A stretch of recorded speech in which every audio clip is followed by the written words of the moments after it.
On va lire ensemble dans le livre de la Genèse au chapitre 1 et au verset 3. Dieu va prendre la parole et il va dire ceci.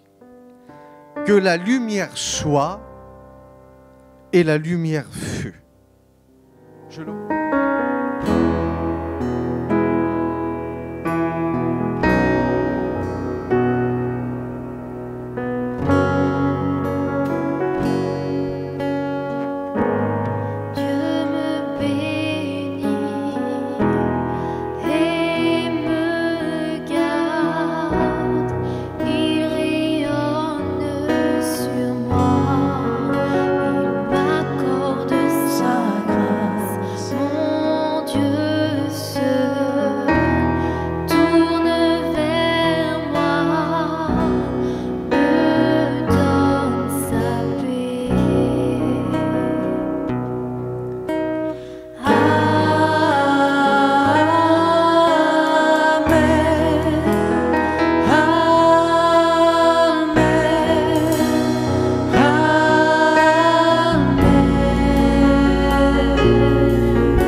Reste sur moi pour plus de 1000 générations, sur ma famille et mes enfants et les enfants de leurs enfants.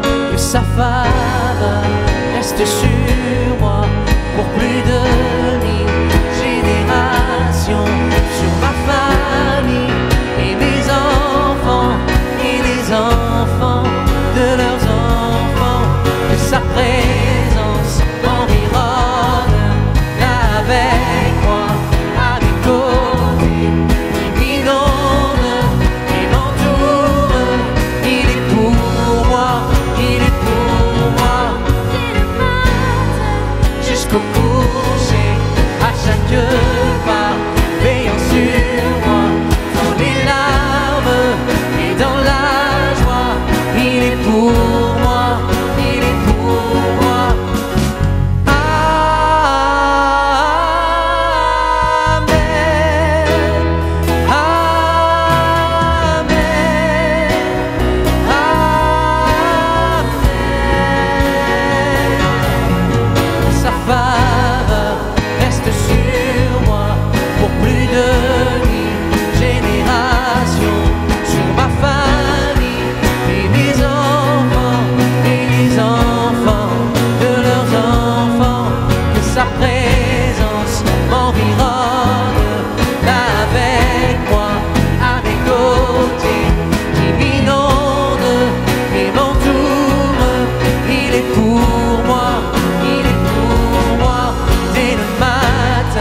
Jusqu'au coucher, à chaque pas, veillant sur moi, dans les larmes et dans la joie. Il est pour moi, il est pour moi.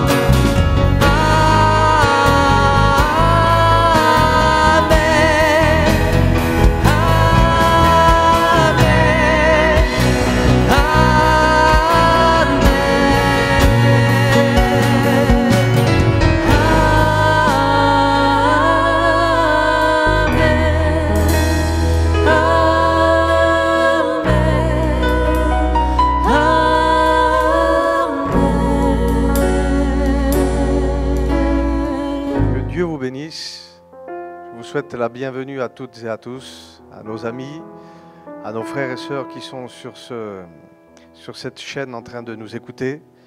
Nous sommes convaincus que Dieu a un mot pour vous. Et le thème d'aujourd'hui, le thème de cette prédication, c'est « Tant que tu n'as pas reçu, eh bien ce n'est pas fini ». Nous écoutons tellement de mauvaises nouvelles, et puis il faut être réaliste. Il y a tellement de choses que Dieu nous a dit. Nous avons écouté ces choses, mais nous ne les avons pas vues s'accomplir. Mais j'aimerais te dire que ce que Dieu a dit doit s'accomplir. Parce que si Dieu libère des paroles sur une église, sur une personne, sur un foyer, sur des jeunes garçons, sur des jeunes filles, c'est toujours dans un but de le faire réussir. Toujours dans un but de faire en sorte de le sortir, de l'arracher du danger. De garder sa parole, mais surtout d'en comprendre le sens. Et c'est pour ça que c'est mon thème. Tant que tu n'as pas reçu, eh bien ce n'est pas fini. C'est une parole d'encouragement pour toi. Le canal de la bénédiction démarre souvent par l'écoute. La Bible dit que la foi, elle va devenir visible, agissante, à partir du moment où ce que tu écoutes sort de la parole de Dieu, sort du réma de Christ, de la révélation des choses que tu as entendues dans ton cœur. Et c'est ce que je voudrais faire à travers ces moments. Et j'aimerais te dire que toi qui es connecté aujourd'hui au son de ma voix, tu es à la bonne place pour être béni. Dis-moi Amen. Je ne t'entends pas, dis-moi Amen. Gloire à Dieu. Je vais t'expliquer quelque chose que j'ai vécu et ça m'a remis en question dans beaucoup de domaines. J'étais invité dans une église pour faire une réunion un dimanche matin. Et puis l'enseignement était donné, la prédication était donnée. Et puis il n'y avait pas beaucoup d'euphorie dans la réunion. Il n'y avait pas beaucoup de personnes qui disaient Amen. Il n'y avait pas beaucoup de personnes qui étaient en train de prier. Mais je constatais une chose, c'est qu'il y avait beaucoup de personnes qui étaient en train d'écouter. Et la réunion s'est terminée. J'ai demandé aux musiciens de commencer à chanter un cantique. Et là, d'un seul coup, une prophétie s'est levée. Dieu a parlé. Et écoute ce que la prophétie disait. La prophétie disait que tu es belle ce matin. Il disait ce matin, ma fiancée, ma bien-aimée, il disait que tu es belle. Et j'étais là dans mon cœur et je disais Seigneur, tu nous vois comme ça ce matin. Et ma prière était très simple, je dis Seigneur, pourquoi ce matin tu as vu ton peuple comme ça? Et Dieu a continué de parler. Il disait, ma bien-aimée, tu es belle ce matin parce que tu m'as écouté. Et ça, c'est quelque chose que tu dois comprendre. C'est qu'il y a une manière d'écouter qui va plaire à Dieu. J'ai souvent écouté, et on le fait beaucoup par habitude, on démarre notre réunion et puis on va demander aux frères qui sont dans le premier rang de dire est-ce qu'un frère pourrait présenter cette réunion? Et le frère de tout son cœur va commencer à dire Seigneur, je te remercie pour le repos que tu m'as donné. Pourtant, quand on le voit vivre, il n'a pas l'air très reposé. Et puis il continue Seigneur, que ton serviteur ait le mot à propos. Et je ne sais pas, mais le serviteur de Dieu qui prêche la Bible. C'est comme si qu'il était en train de demander à Dieu que la Bible soit à propos. Et moi, je voudrais que tu arrêtes avec ça. Et ma prière à moi, dans cette réunion-là, maintenant, c'est pas que le serviteur ait un mot à propos, mais c'est que toi qui écoutes, tu sois un auditeur à propos.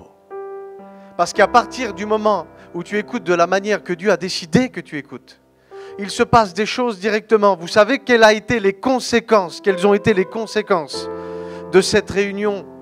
Quand Dieu a dit « Tu es belle ce matin parce que tu m'as écouté », des personnes ont commencé à élever leur voix. Il y a eu comme l'atmosphère d'une chambre haute qui a été déversée dans ce lieu. Des personnes qui étaient malades ont été guéries sur le champ. Des personnes ont commencé à parler en langue, ont reçu des dons de prophétie, ont reçu le baptême dans le Saint-Esprit. Des personnes qui avaient du mal à renoncer à certaines choses, qui étaient addictes de certaines choses depuis des années, ont été délivrées sur le champ. parce qu'ils avaient su, alléluia, écouter, mais d'une manière différente. Je prie pour que ce soit ton partage. Pour que dans ces moments difficiles, on parle de confinement, on parle de déconfinement, on parle de reconfinement. Mais vous savez que tout ce que nous vivons, et je voudrais en arriver là, tout ce que tu vis n'est pas aussi vrai que ce qui est écrit à ton sujet. Ça veut dire qu'il y a des vérités qui sont écrites au sujet de l'Église. Mais nous, on est dirigé par nos sens, par les choses que l'on ressent, alors qu'on doit être dirigé d'après ce que Dieu a dit sur notre vie. Et il a dit que tu étais une personne bénie. Il a dit qu'il avait des projets pour toi. Il a dit qu'il t'avait choisi pour que tu leur ouvres les yeux. Et ça, c'est une réalité. Et j'aimerais te dire que la manière dont tu écoutes, elle doit produire en toi une obéissance. Ça veut dire que la manière que tu écoutes, tu as simplement envie de dire quelque chose à Dieu. Oui, Seigneur, parle encore. Parce que ta servante, parce que ton serviteur écoute. Et ton obéissance, alléluia, va déterminer la réception de ta bénédiction. Dis-le avec moi. Ton obéissance, elle va déterminer, alléluia, la réception de ta bénédiction. Et j'aimerais encourager des personnes qui ont été découragées pendant tous ces moments-là. Que ta capacité à obéir rapidement, oui, parce que c'est possible d'obéir rapidement, elle va déterminer aussi la vitesse de ton exaucement. Ça veut dire qu'il n'y a pas de place pour l'incrédulité. Il n'y a pas de place pour la peur. Il n'y a pas de place pour toutes ces choses, pour la crainte. Parce que nous sommes dans la présence de Dieu. Dieu est en train de libérer quelque chose sur toi. Et je sens Dieu en train de faire quelque chose. Je sens que Dieu est en train de parler à quelqu'un. Si c'est à toi que je parle, dis Amen. Dis Amen plus fort, je ne t'entends pas. On va lire ensemble dans le livre de la Genèse, au chapitre 1 et au verset 3. Dieu va prendre la parole et il va dire ceci. Que la lumière soit et la lumière fut. Je le redis. Dieu prend la parole et il va dire ceci. Que la lumière soit et la lumière fut. Et j'aimerais te poser une question. Combien de temps est-ce qu'il s'est passé entre la parole que Dieu a libérée quand il a dit que la lumière soit et l'accomplissement de cette parole, la lumière fut? Et il semblerait que quand Dieu dit des choses, il faut que ça se passe de manière instantanée. Et c'est vrai qu'il le fait, mais il ne le fait pas tout le temps de cette manière-là. Parce qu'il y a aussi des lois dans le spirituel. Et nous allons le voir ensemble. Mais il y a aussi une écoute, une obéissance et une attitude à adopter pour attirer sur nous les promesses de Dieu. Et c'est Jésus qui va nous donner la révélation de ces choses. Dans le livre de Marc, au chapitre 11 et au verset 24, et Jésus va prendre la parole et il va dire ceci. C'est pourquoi je vous dis, et ça s'adresse à nous, c'est pourquoi je vous dis, tout ce que vous demandez, et ça c'est dans le présent, en priant, croyez, c'est encore dans le présent. Ça veut dire qu'il y a une invitation à croire, mais d'une manière active et une manière présente. Croyez que vous l'avez reçu et cela vous sera accordé. Ça veut dire quoi? Ça veut dire qu'il faut que je croie aujourd'hui pour recevoir demain. Si tu me suis, dis Amen. Dis-moi je te suis. Il est important de considérer qu'entre le moment où Dieu t'a demandé de croire et le moment où tu vas recevoir la bénédiction, que tu dois demeurer, Amen, dans une foi qui est active. Il dit dans l'évangile de Jean au chapitre 11 et au verset 40, écoute bien, il dit, ne t'ai-je pas dit que si tu crois, et ça c'est sur le moment, aujourd'hui, maintenant, eh bien tu verras la gloire de Dieu. Si tu crois, alléluia, tu verras la gloire de Dieu. Eh bien tu pourrais me dire, quand Dieu m'a donné ces paroles, oui j'y ai cru, mais à un moment donné, je n'ai pas reçu la bénédiction, je n'ai pas reçu ces choses, et oui j'ai douté, et j'ai arrêté de croire. Mais c'est exactement ce que l'ennemi veut que tu fasses. Mais ce que Dieu te demande de faire, c'est qu'à partir du moment où tu as reçu cette parole, alléluia, eh bien que tu demeures dans une foi constante, dans une foi présente, même s'il y a de l'adversité, même si l'incrédulité veut te toucher. Même s'il y a des personnes qui te disent « mais ça ne vient pas de Dieu parce que Dieu l'aurait fait ». Oui, mais il y a des choses, comme je te le dis, qu'ils ne se font pas en un jour. Parce que l'ennemi sait qu'à travers les bénédictions que Dieu va te donner, tu vas devenir un sujet de frustration pour le royaume des ténèbres. Donc il va tout faire pour te décourager et que tu ne crois plus à ses paroles. Mais Dieu a dit sur ta vie, alléluia, que la lumière soit. Et la lumière va arriver. Et j'aimerais qu'on s'approprie ce verset. Et j'aimerais que sur les choses que je vais dire, même que tu es derrière ton écran, ton téléphone, tu puisses dire Amen à toutes les choses que je vais dire. C'est en quelque sorte, tu vas proclamer, oui, je reçois. Oui, je reçois. Et Jésus te dit aujourd'hui, ne t'ai-je pas dit que si tu crois que tes parents se convertiront? Ne t'ai-je pas dit que si tu crois, oui, ta fille aura un bon mari et elle aura un bon foyer? Ne t'ai-je pas dit que si tu crois, tu verras la gloire de Dieu parce que ton fils, et je prophétise, ton fils sera guéri. Jésus te dit encore, ne t'ai-je pas dit que si tu crois, bien sûr, même s'il y a des difficultés, même s'il y a des mésententes, même s'il y a des discordes, oui, je le dis, ton église, alléluia, sera restaurée.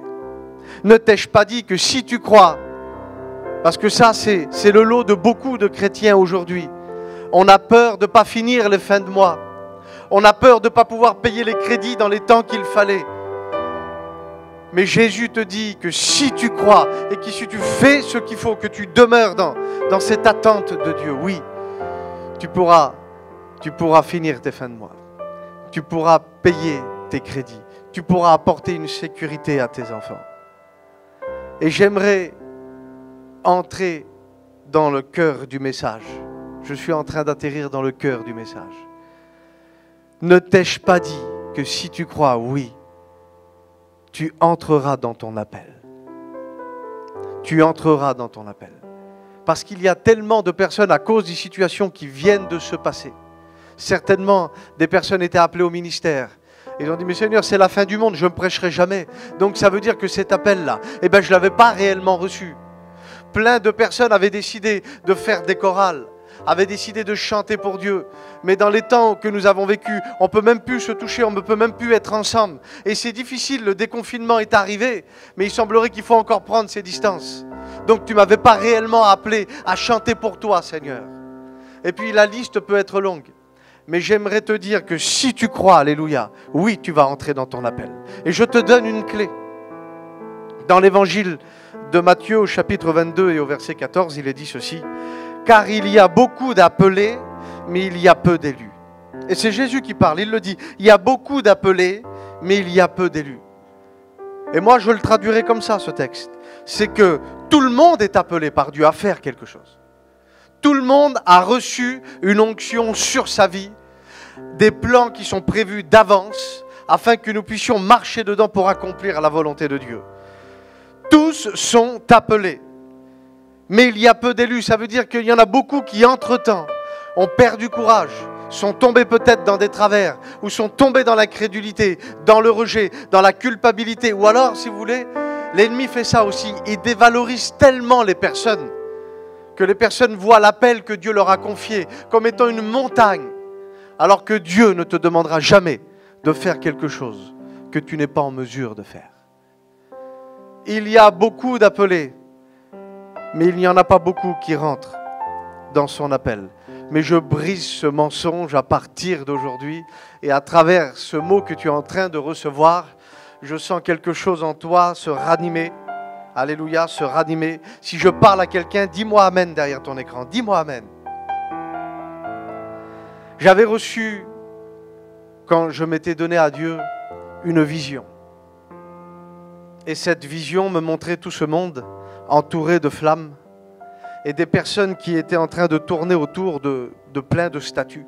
Et je ne comprenais pas ce que c'était. Et moi, j'étais de l'autre côté de ces flammes. Et je voyais ce monde tourner et toutes les personnes qui étaient dans ce monde comme étant des hommes et des femmes qui étaient hypnotisés par l'esprit qu'il y a dans ce monde. Et moi, j'étais de l'autre côté de ces flammes. Et d'un seul coup, je ne comprenais pas. Mon corps, mes mains allaient dans les flammes. J'attrapais des personnes et je les ramenais de l'autre côté. Et je ne comprenais pas ce que ça voulait dire. Et Dieu m'a parlé.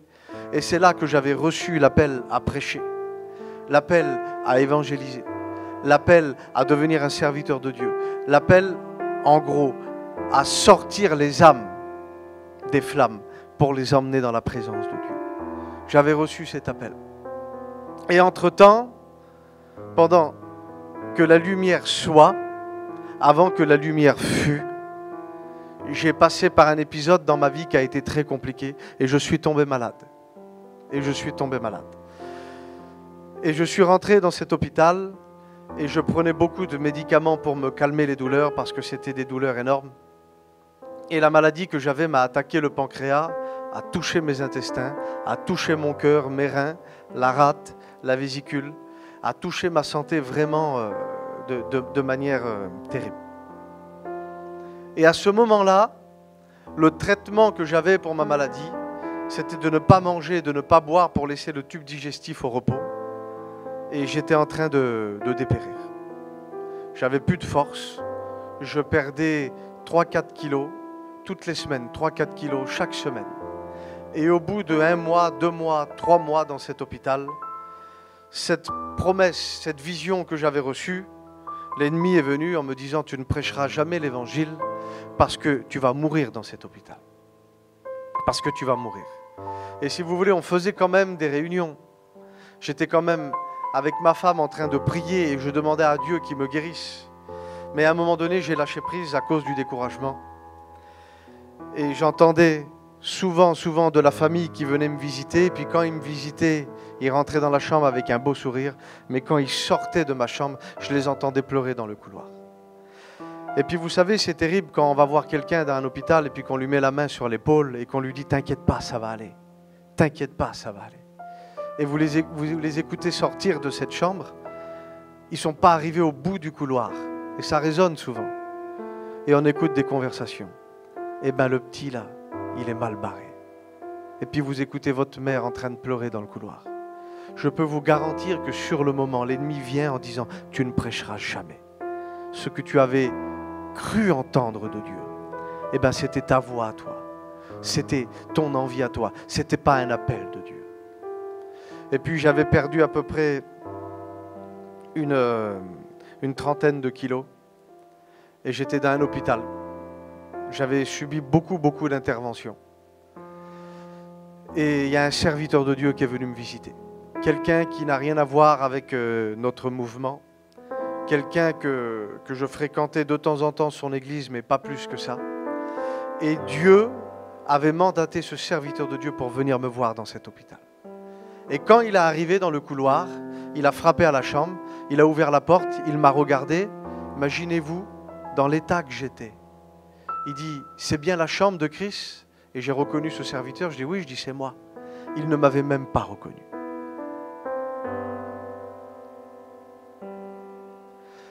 Et il a pris la parole, il dit, Chris, je suis venu il y a des mois dans ce couloir.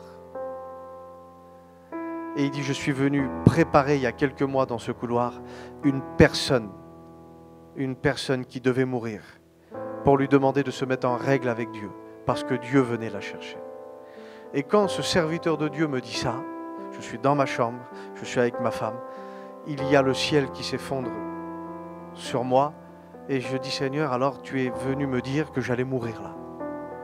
Et le serviteur de Dieu reprend la parole et il dit, mais Chris, alléluia, il dit, je ne suis pas venu t'annoncer la même chose. Il dit, je suis venu te dire qu'il faut que tu demeures dans ce que Dieu t'avait dit. Parce que Dieu a décidé de faire de toi un serviteur de Dieu. Et il y a des gens qu'il faut qu'ils t'entendent. Et il dit, tu ne vas pas mourir dans cet hôpital. Je suis venu te dire que Dieu va te sortir d'ici. Et à ce moment-là, c'est comme si que cette foi qui était en train de dépérir est redevenue présente dans ma vie. Et je me suis attaché à cette parole. Et pourtant, j'étais en train de mourir. Je perdais encore beaucoup de ma vigueur, de ma force. Je commençais même à perdre mes cheveux. Mais je m'étais attaché à cette parole. Parce que les paroles que Dieu libère sur une vie doivent être plus vraies que ce que tu ressens. Et je me rappelle que quelques semaines après, Dieu a parlé à ma femme, mais d'une manière extraordinaire. Il l'a fait rester dans sa présence pendant quelques heures, où il semblerait que Dieu était en train d'éclaircir la situation. Et puis vous savez, des fois il y a des prières qu'on adresse à Dieu qui ne sont pas plus qu'une bougie. Mais laissez-moi vous dire que Dieu n'entend pas une bougie. Dieu, il entend un cœur qui bat. Une personne qui désire que la volonté de Dieu se manifeste sur la terre. La Bible dit à un moment donné que la prière d'Isaac en faveur de Rebecca a fait plier les genoux de Dieu. Et ça, c'est une bonne nouvelle. Et Dieu a dit à ma femme, il faut que tu dises à Chris, et je ne comprenais pas cette parole, qu'il me cherche, mais qu'il me cherche de la manière que moi je l'attends. Il fallait que je sois à l'écoute, mais pas une écoute qui engendre une religion, mais une écoute qui engendre la bénédiction. Nous ne voulons pas dire aux gens que Dieu est vivant, et puis les personnes ne ressentent rien. Non. Et je prophétise sur ta vie, oui, il y a un appel sur ta vie. Il y a un véritable appel sur ta vie. Et quand elle me regarde, ma femme, et elle me dit, voilà, Dieu m'a dit qu'il fallait que tu le recherches. À ce moment-là, il y a eu comme une révolte dans mon cœur. Je dis, mais ça fait des mois et des mois que je suis dans cet hôpital et Dieu m'a abandonné. Et d'un seul coup, je repense à la parole que ce serviteur de Dieu venait de me dire quelques mois auparavant. Et ma foi s'est réanimée. Je me suis repositionné dans ce que Dieu m'avait dit. Et j'ai pris un verset biblique. Et le verset biblique disait que toute chose concourt au bien de ceux qui aiment Dieu. Toute chose concourt au bien de ceux qui aiment Dieu et ceux qui sont appelés selon le dessein divin. Et je réalisais que j'avais été appelé à prêcher, mais que je n'avais pas encore prêché. Et j'avais dit, Seigneur, si ta volonté c'est de me prendre, tu me prends maintenant. Mais moi, à partir d'aujourd'hui, je décide de sortir de cet hôpital. Et puis, les choses qui concourent au bien de ceux qui aiment Dieu, que ce soit des bonnes choses ou des choses négatives, je les accepte à partir d'aujourd'hui. Et à ce moment-là, c'est comme si que la crainte, l'incrédulité, la peur, la colère, toutes ces choses-là m'ont quitté. Et j'ai été révolté dans mon cœur. Je dis, mais comment, ça y est, c'était juste ça. Et si vous voulez, j'étais en train d'attirer sur moi la bénédiction. J'étais en train d'attirer sur moi la réception de mon ministère. J'ai appelé le chirurgien, qui était devenu un copain avec le temps. Et j'ai dit, voilà, il y a une opération qui est difficile et ça fait très longtemps qu'on ne sait pas si on doit la faire ou pas. Je décide que tu m'opères. D'autres médecins m'avaient dit ceci, écoutez bien. Si on ne fait pas bien cette opération, il peut y avoir des conséquences dramatiques. Et au moment où j'étais, il n'y avait plus rien d'autre qui comptait que ce que Dieu m'avait dit. J'ai passé par cette opération. Je n'ai même pas été en salle de réveil. 15 jours après, dans le nom de Jésus, par le nom de Jésus et par la volonté de Jésus, je suis sorti de cet hôpital. Je dis merci à Dieu pour les médecins qui m'ont suivi. Je dis merci à Dieu pour mes parents qui ont été fidèles du début jusqu'à la fin. Je dis merci à Dieu pour ma femme qui a été présente à mes côtés, qui dormait avec moi dans cette chambre d'hôpital, qui mangeait avec les infirmières. Mais je remercie mon Dieu. Parce que quelques mois se sont passés et je me rappelle que nous avions invité ces médecins à manger pour les remercier du suivi qu'ils m'avaient donné. Et il se faisait un petit peu tard, il était 22h comme ça. Et le docteur me regarde, ce chirurgien me regarde, il me dit, Chris, je dois m'en aller. Il dit, parce que demain, il dit, je m'en vais opérer quelqu'un. Il dit, je ne peux pas te dire son nom, mais c'est un footballeur. Et il dit, j'ai son avenir, j'ai sa carrière entre mes mains. Et là, à ce moment-là, le Saint-Esprit a parlé à mon cœur. Et il m'a dit, Chris, si aujourd'hui, toi, tu es là, il dit, c'était parce que ta carrière à toi, c'était parce que ton avenir à toi, tu l'avais déposé entre mes mains à moi. Et j'avais compris quelque chose. J'avais compris quelque chose. Écoutez, c'est dans le livre de Daniel au chapitre 10 et au verset 12 qu'il est dit ceci. Et c'est un ange qui vient parler à Daniel. Il dit, Daniel, sois sans crainte, car dès le premier jour où tu es à cœur de comprendre et de t'humilier devant ton Dieu, tes paroles avaient été entendues. Et c'est la première chose dont tu dois être conscient, c'est que quand tu parles à Dieu, tu es entendu de Dieu. Et la Bible dit ça.